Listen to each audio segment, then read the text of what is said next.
Welcome to the Fortified Project. I'm Tamás Finta. Today my guest is Geoff Wilson. Geoff is a vet, an adventurer, an entrepreneur. What else should we know about you, Geoff? That pretty much sums it up, Thomas. My passion has always been just getting outdoors in whatever way, shape or form, and also animals. You can see from the house we're surrounded by animals, so the balance has kept it really fresh for me. I'm in my late 40s now, and I still mentally feel like I'm 24. Right. So, but it's that passion for life that I can see you want to pass on. It's what I want to pass on.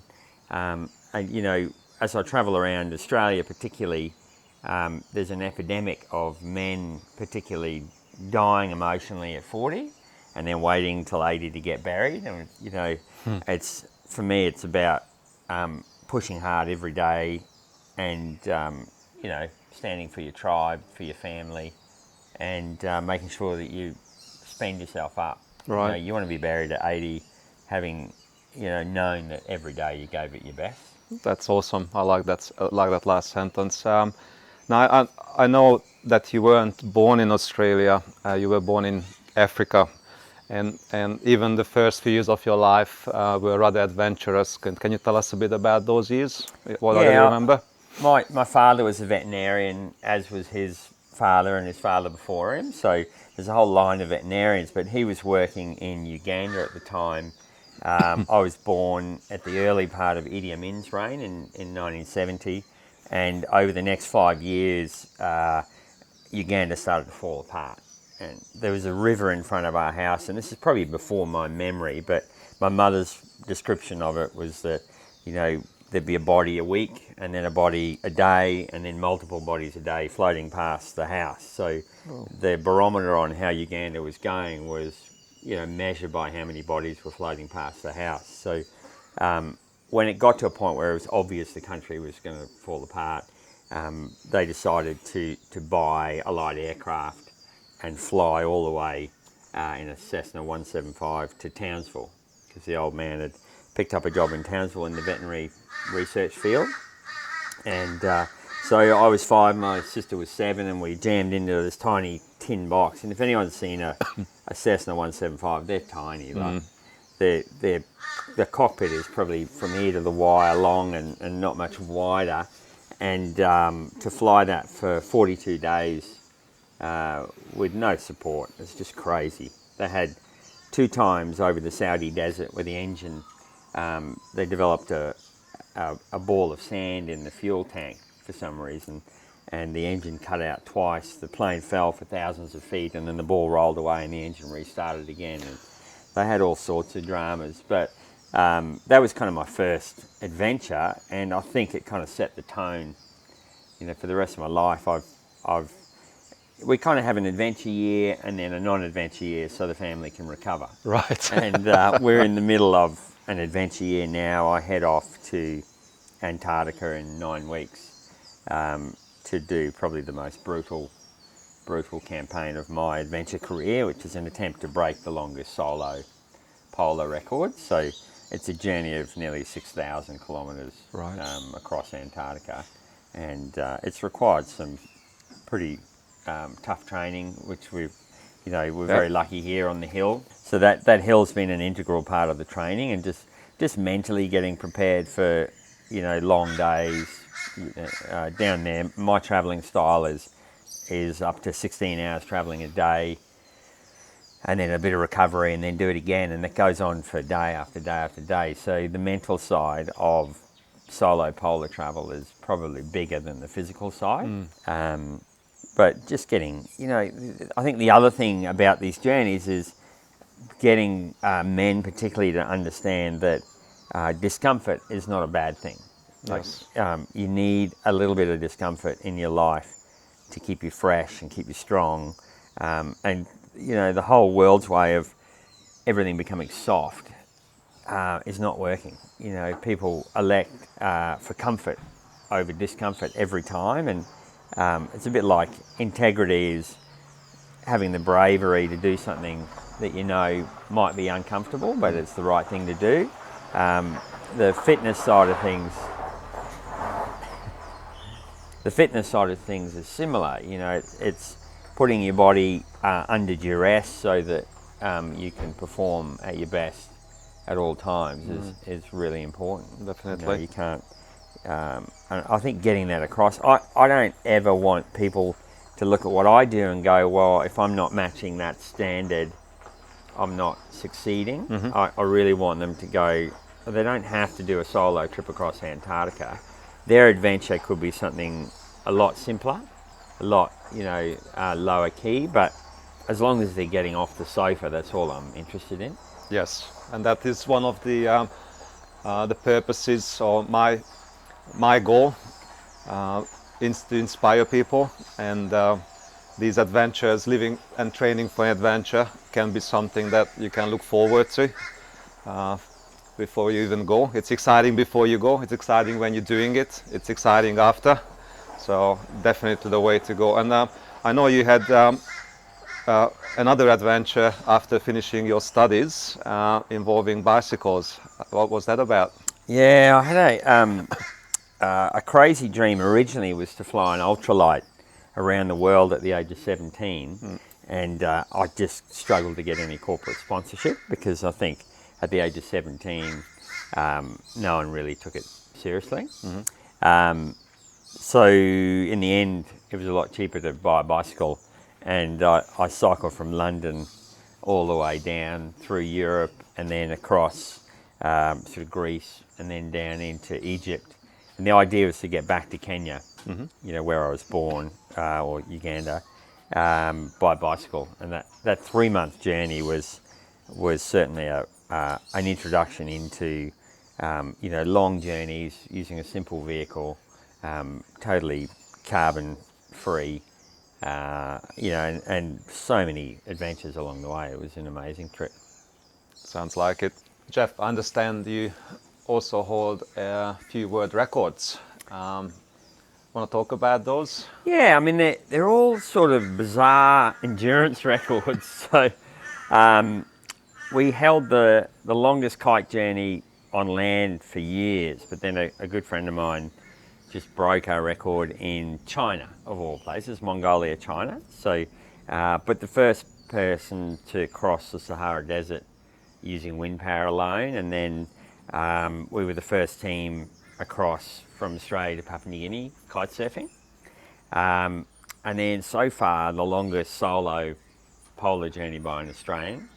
And the interesting one is I did a journey about 4 or 5 years ago for the McGrath Foundation, and we made a sled out of Sarah's breast. Like, it was this crazy idea to make a sled out of a woman's breast and then drag that from one side of Antarctica to the other to raise funds for the McGrath Foundation.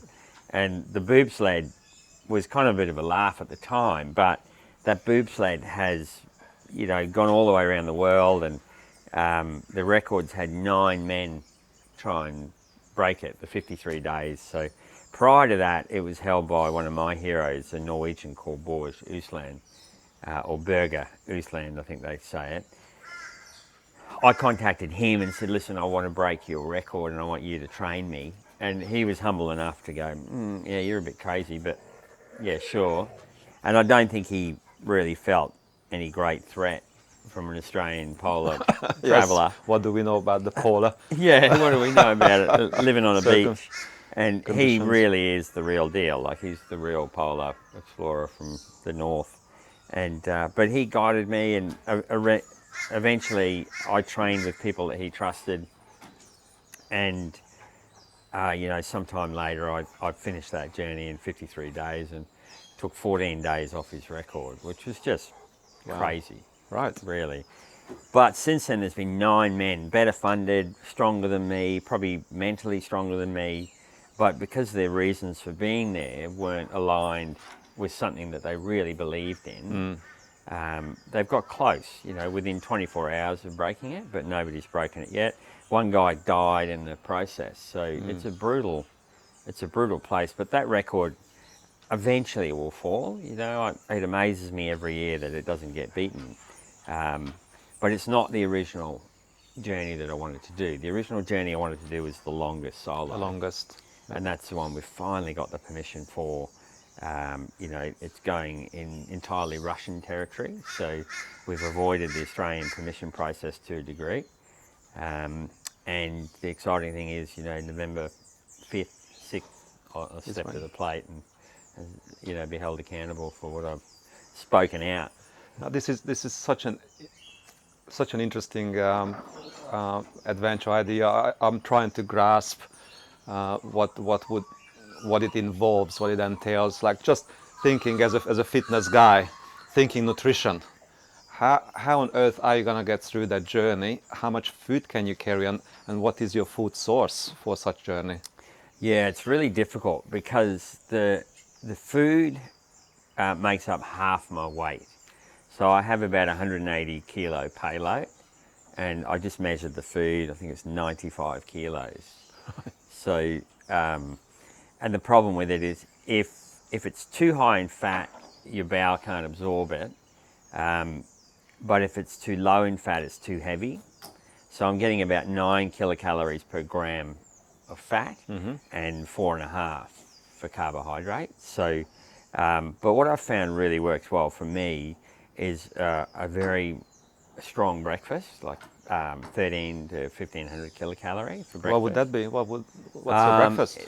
Brook Farm down in Byron Bay have actually made me a breakfast. They made a granola and a porridge that came in at about 700 or 800 calories in 200 grams.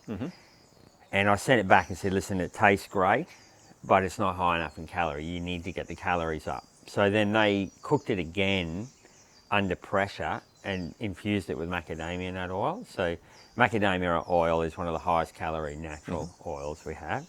And it came back at 1300 kilocalories, which is almost like drinking petrol. So we took that to New Zealand, and the first couple of times we ate it, it was like having a laxative. Like, it's so rich in oil that you just turn into an animal and run and go find a hole in the snow.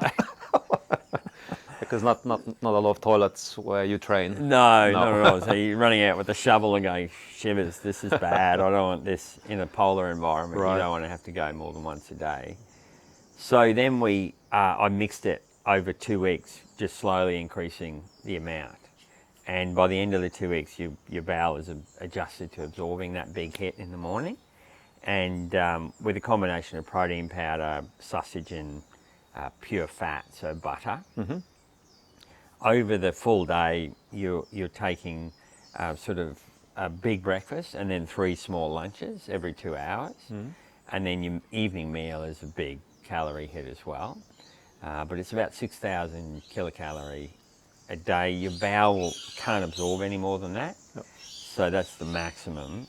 I'm burning about 9,000 calories a day, kilocalorie. So over a 90-day journey, I'd expect to lose probably 25 kilos. So it's a brutal campaign. Like, you come out looking like you've come out of Belsen or one of the concentration camps. But it's measuring, you don't want your body loss to be so rapid that you don't have the strength to pull the sleds. And that's the tricky thing with the journey of this length, is realizing you're going to lose biomass. You can't, there's no way you can avoid it. But can you hold on long enough to get the journey done? And that's probably the big question on this one. So my last journey, I lost 22 kilos, but I made a lot of mistakes on that one. I lost 2 weeks worth of food, and the last 3 days before pickup, I had no food. So a lot of the weight was lost in that last 3 days, because your metabolic rate is absolutely burning. And then as soon as you stop putting food in, you start getting cold, but you're also burning muscle because you've got no fat left at that point.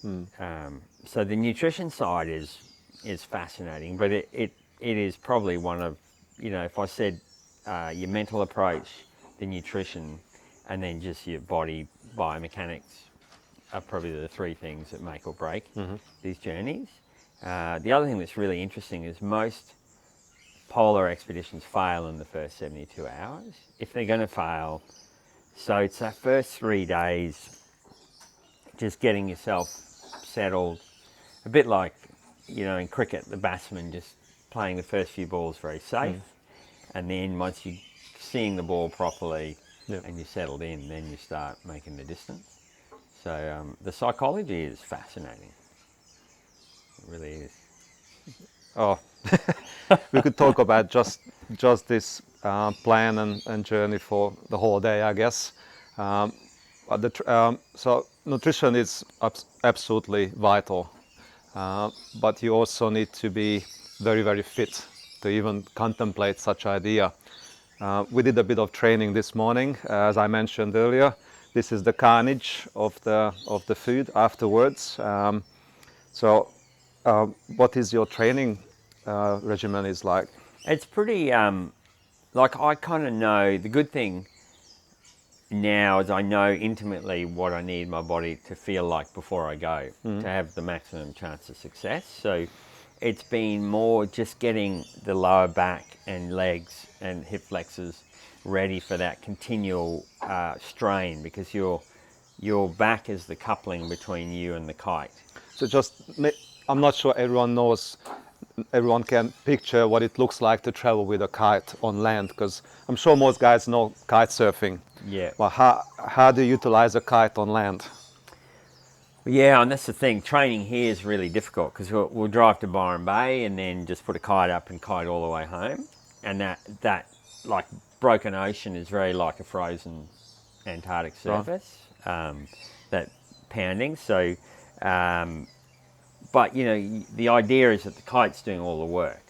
You're just stabilizing and guiding, and you want to try and get your kite flying to a point where you can turn your brain off and you just Autopilot. doing autopilot. Yep.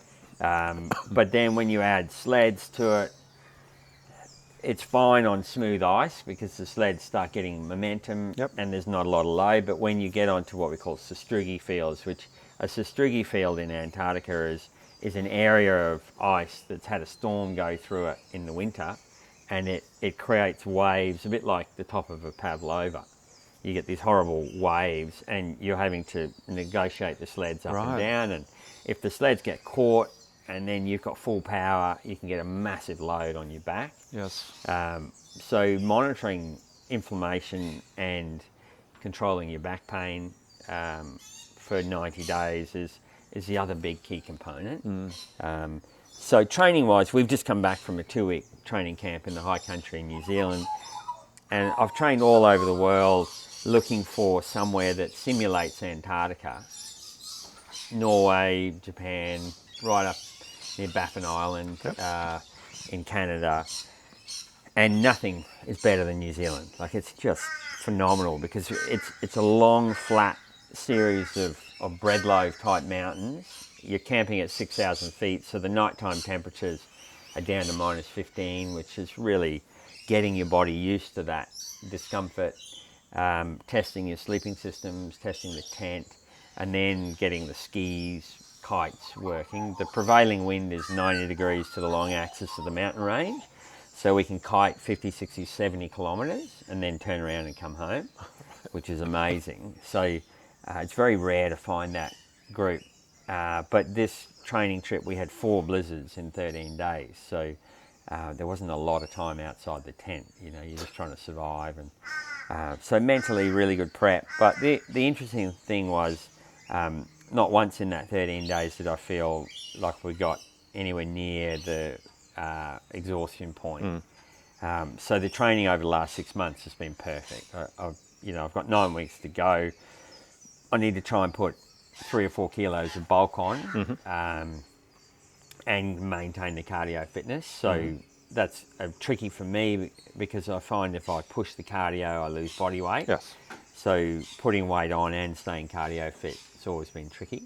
But I feel like having just come out of New Zealand mentally, it was really reassuring. There were a couple of bits of gear that didn't work that we've got to go back and change, but the kites were phenomenal, the sleds were phenomenal. Ozone has always made my kites, and they've done such a good job. Right. Like the way they fly is just phenomenal. And mentally, I've broken the journey into 4 legs. So the leg from the coast, the Antarctic coast, all the way to the polar inaccessibility, which is, it's basically if you dropped a pin in the middle of Antarctica at the point that's furthest from any coast, so the hardest place to get to. No Australian's ever been there. Right. There's a statue of Lenin there that the Russians put there in 1958. So I'll go and have a hug with Lenin. And that first leg is just getting bedded in, getting comfortable, testing the systems, not breaking anything. Yep. And then it's about 1,100 kilometres, and then another 890, I think, to the South Pole. So the second leg is from Lenin to the South Pole. And that, once again, is just a physicality. It's just an endurance event. The third leg is where this whole journey could either be a success or failure, because it's a 1.3 kilometre vertical climb over 880 kilometres. So if you think about that, that's for every 880 metres you go forward, it's about 1.5 metre vertical ascent, which doesn't sound like much, but pulling 150, 160 kilos by then, it'll be a significant climb. And all of our weather reporting indicates that there'll be very light wind or no wind. So it could be a lot of hauling. A lot of pulling, and the hauling, in deep snow, you just can't physically pull 160 kilos. So I'll have to split load, which split loading is where I'll split the sleds, pull one sled up 3 kilometres, ski back down, pick the second one up, do it again. So to cover 3 kilometres, you're skiing 9. Right. And to do that for 880 kilometres. In temperatures of? Well, Dome is the coldest naturally occurring place on planet Earth. So in January, it could get down to minus 45, minus 55. So the cold is a concern. Hands, feet, face. You know, at that temperature, in an hour, you could get frostbite. So the management, leg 3 is the real crunch. And then once I get to the top of Dome A, and I'm already visualising my boot stepping on the top of Dome A over and over and over again. Yeah. So I'll get there. Once I get to the top of Dome A, then it's just staying safe and trying to keep my body weight up while I make the 2,500 kilometre run downhill back to the coast. So now mentally, obviously, I've broken it into 4 legs, but leg 3 is the one that's requiring more time. You know, just building mentally how it's going to look. And one of the keys there was getting a sled system that could kite upwind. Mm-hmm. So it's very difficult to kite upwind in deep snow with a lot of weight on. If it's just your skis and a kite, you can tack at 45 degrees and get upwind, no problem. But with heavy weight, it becomes really hard to get upwind. So one of the keys in New Zealand was setting up a kite system on really long lines, because the longer the lines, the better your upwind performance. Mm-hmm. And then the sleds set up like a catamaran rather than a monohull, so they're side by side. And amazingly, with that system fully loaded, I could do 45 degrees to the wind, which means that even if the wind is coming down Dome A, potentially I can tack uphill, which would be a lot quicker. Nice. And less strain on the body than man hauling. Wow. So that's what, we'll find out. Wow. And, you have obviously planned, you've been training for this for many years, you've tested yourself on many occasions, but still the mental side of it is such an important factor, isn't it? Like in any training programs, whatever you guys choose to do, gym or outdoors, the mental strength side of it is also.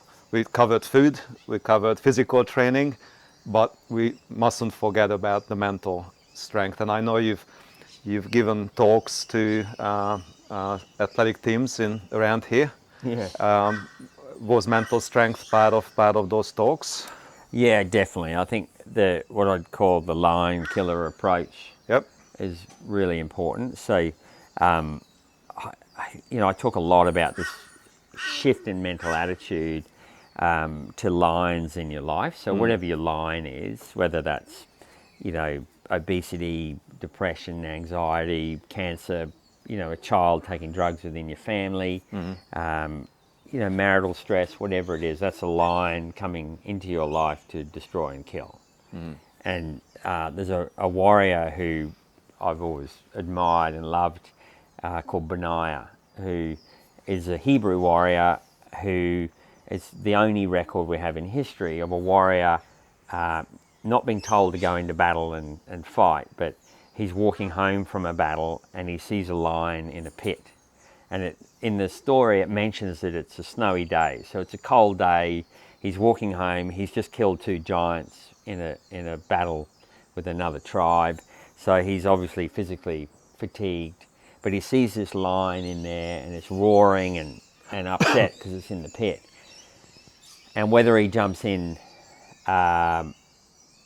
just because he wants the battle, or whether he jumps in to end the lion rather than have it die of starvation, we never know. But the modern approach would be that he's doing the right thing by reducing the animal's suffering. But, you know, for the sake of the story, he could easily have walked past, but he jumps into the pit with no weapon and fights this lion with his bare hands and kills it.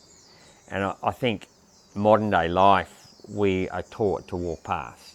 The lion is there, just walk quietly, maybe it won't kill you. And it's the wrong approach. You know, what I'm trying to get across with a shift in mental attitude to lions in your life is the last thing the lion in your life expects is for you to go at it, to grab it by the throat and squeeze the life out of it. Right. And for men particularly, to get through that 40 to 80 period and still be driven and energized, you cannot ignore the lions in your life. You need to deal with them. And start with the small lions, like the little pussycat in the corner. Jump on that thing, deal with it head to head. Yep. And then slowly your confidence in your lion killer approach improves to a point then, you know, you've got the mental strength to do a solo for 90 days across Antarctica. That mental approach didn't start from me jumping in the pit with big lions. It started with little lions. But that shift in mental approach can be taught. And the amazing thing with Simon, my son-in-law who lives downstairs, is that his first journey with me was crossing the Torres Strait, and 70 kilometres from the coast he tapped out. He said, "I'm done, I can't do this." And I talked him through the rest of the journey and he made it. But there was a point where mentally he was finished.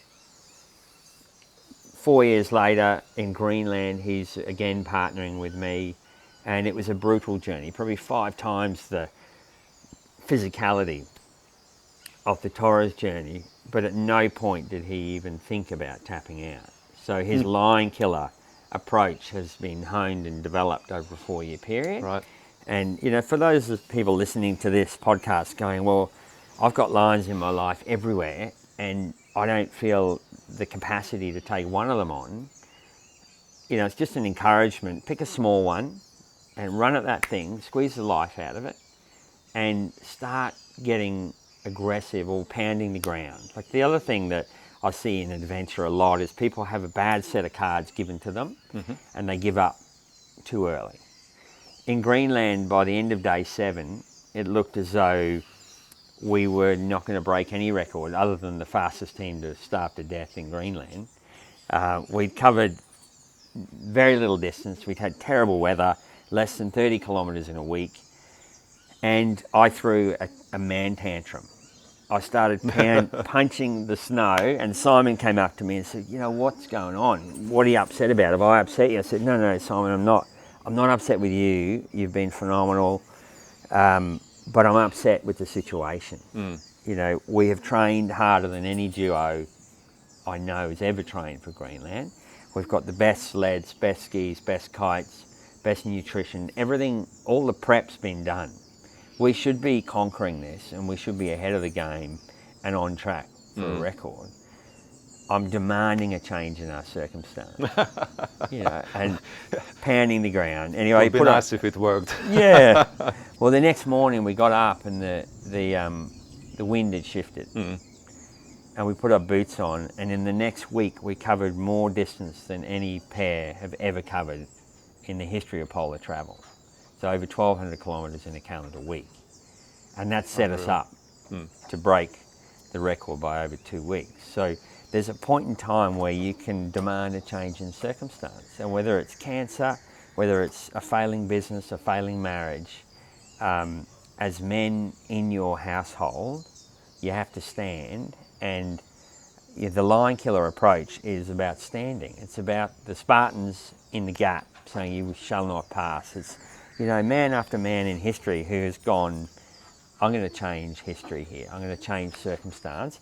But it starts with you pounding the ground and going, "No, I'm not going to see this happen the way that it's naturally happening. I want to change it." And there's a supernatural shift that happens when you make that mental change and go, "No, I'm not going to stand for this." And Benaiah was the first man to show us how it's done. So, he's definitely a hero of mine. My last question to you would have been, what advice would you give to a 40-plus guy who is thinking about changing their circumstances, their fitness, their health? You just summed it up. You answered that question with this just absolutely brilliantly. So thank you very much, Geoff. We appreciate your time. I really enjoyed the training this morning. You guys, if you want to find more about Geoff, he's got a website called the Fifth Element Explorations. Is it? Expeditions. Fifth Element Expeditions. Go online, check Geoff's website out. It's worth a look. And I will see you again with the next episode of the 45 Project. Bye now.